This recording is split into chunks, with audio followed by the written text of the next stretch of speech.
For most college students, during their schedule, they have enough time in their schedule to go out and find a job and try and make money to help provide for themselves so they have enough to get school supplies, but also the needs they have to keep themselves safe. But for most other students, like student athletes, this is a different story, where most of their day they are spent working out and going to practice, trying to get better at their sport, while going to school, while going to classes and doing homework, and then going to game days that take almost the entire day. And for most of the athletes, some are on scholarships, but not all scholarships help pay for everything like student debt or the tuition they encounter while going to their school. And other student athletes, they don't have scholarships. They have to rely on the money they make with some other organizations if they're able to. Some of them, it causes them to really be stressful and think, should I drop out? Or should I go to a college that is a little bit cheaper in tuition that I can afford and still get my education? For most athletes, that's a possibility. But one thing a lot of people are wanting or hoping that'll happen is the head association, the NCAA, lets them, the student athletes, get paid a little bit of money just so they can provide for themselves and make sure they stay healthy and that they can stay in school and get a good education. And for some, by doing this, they try and look at how much some universities get and how much goes towards these student athletes that work hard each and every day, even on the weekends where they could be hanging with friends. They're actually instead working out and working hard to get better in their sport.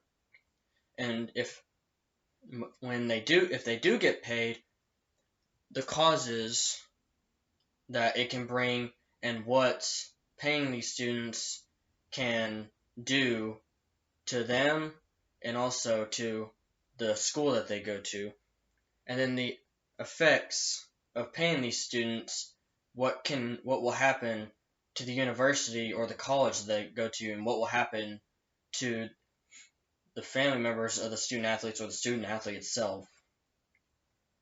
According to Ohio State Buckeyes.com, they get roughly around $9 million each year. And that's the budget they have throughout the year. And it's a lot of money, especially for Ohio State. Even the head association in the NCAA in 2017 recorded that they got roughly around $1.1 billion from the sporting events that went on year-round. And out of those two, the association and the school of Ohio State, and the large amount of money they have, not a single dime went towards the student athletes that worked hard almost 7 days a week. And this is something that a lot of people want to change, because even though they're working hard, yes, they're not really getting paid for their hard work like other college students are, just by sitting behind a register or sitting and just watching or putting stuff up. Which is why roughly athletes should get paid. Because think of this, the causes it can bring. It helps students with their money issues. If they're having trouble trying to get a book for a class or some school supplies or things they need to help keep their family members and themselves healthy, so that way he or she can stay in school.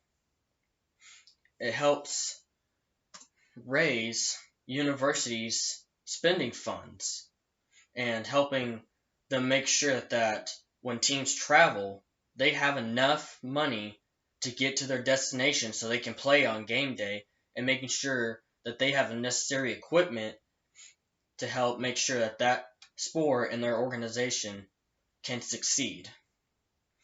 And also, but one other, the only really bad cause that this could possibly bring is it could possibly cause some universities who are in debt further go into debt.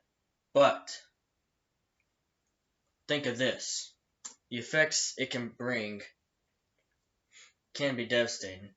But thanks to these causes from according to InsideHigherEd.com. Now the effects these can say, according to papyrusgreenville.edu, this helps athletes better their financial awareness, help them be more aware of how to financially prepare themselves and help financially further down the road so they know how to budget and they know how to manage their own money. This also helps athletes provide for themselves and help them get food or help them pay the rent that they might owe so they can keep a roof over their head and stay safe. And also, one good effect this can bring to universities is they don't have to worry about raising the income that they get each semester or each year, and they can keep even possibly the tuition the same and not have to worry about making athletes or students pay more just for student athletes getting just a little bit of money to provide for themselves.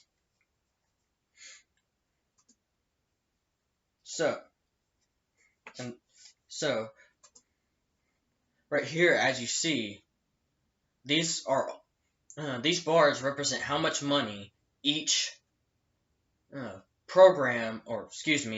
each sport gets. And the most, as you see behind me, football gets around almost $32 million. And like I said at the beginning, not one penny of that or dime goes towards a student athlete. And as you see here, this represents how much money most universities spend in athletics. And for the red represents the coaching staff that they do.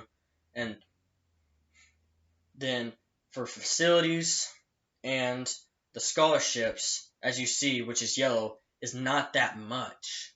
They mostly spend their money on other things like the grounds or other things to provide for the university. And not one goes towards a student athlete. So, if we are able to pay the athletes for their hard work and dedication they have in their sport, then they are able to help keep themselves safe and have a better life so they can be better prepared for life financially and being better aware of how to manage their own money. So, like we talked about the revenue and how much goes towards the hard work that the students provide, and also the causes and effects paying student athletes can have on the student athletes and the university or college that they attend and play the sport for. And according to Harriet, a former athlete, if they were paid roughly $2,000 over a semester, then it would help them have some spending money and give them a chance to start managing their own money. And it would help them be a debt-free and a better college student. Thank you. And I use the cause and effect method.